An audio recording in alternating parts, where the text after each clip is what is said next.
The Turkish president has told Vladimir Putin that a ceasefire is needed in Ukraine. Recep Tayyip Erdogan has positioned Turkey as a mediator, with Istanbul due to host peace talks tomorrow. During a phone call with his Russian counterpart, President Erdogan also said that better humanitarian conditions were needed. The head of the Ukrainian military intelligence says Russia wants to split the country in two, what he called the Korean scenario. Kirilo Budanov said Putin would do this because he was unable to swallow the whole country. Phillips O'Brien is a professor of strategic studies at the University of St Andrews. He says Russia has been denied a swift success. The Russians were overestimated, the Ukrainians were underestimated. But what the Ukrainians have shown, and shown from the moment this war started, is they were very well prepared. They'd been preparing for this war for 8 years, and they had a very good force structure to do the exact things needed to do to slow the Russians down. Ukraine has called on the Red Cross to scrap its plans to open an office in southern Russia, warning that it could be seen as legitimising Moscow's policy of forced deportations.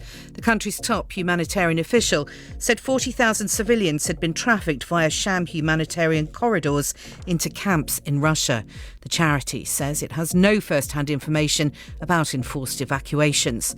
The former UN Under-Secretary-General for Humanitarian Affairs, Sir Mark Lowcock, says organisations are careful to avoid any issues. The Red Cross setting up facilities in case there are people who decide, actually, we do want to move, is a sensible, reasonable thing to do. But it would be a red line for all of these agencies to allow themselves to be party to forced relocation of people who didn't want to move at gunpoint. That is not something they would be party to.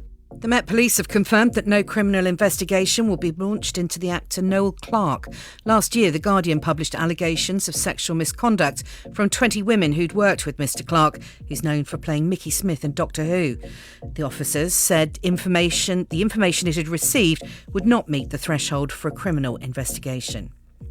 Formula One, and the world champion Max Verstappen has won the first race of the new season in Saudi Arabia. The British number one Lewis Hamilton started in 15th and finished 10th. Verstappen took the lead with 3 rounds to go from Charles Leclerc in the Ferrari, but Leclerc said he still had a good time. Oh my God, I really enjoyed that race. I mean, it's hard racing but fair, and every race should be like this. So it was fun. I'm of course disappointed. I wanted to win today.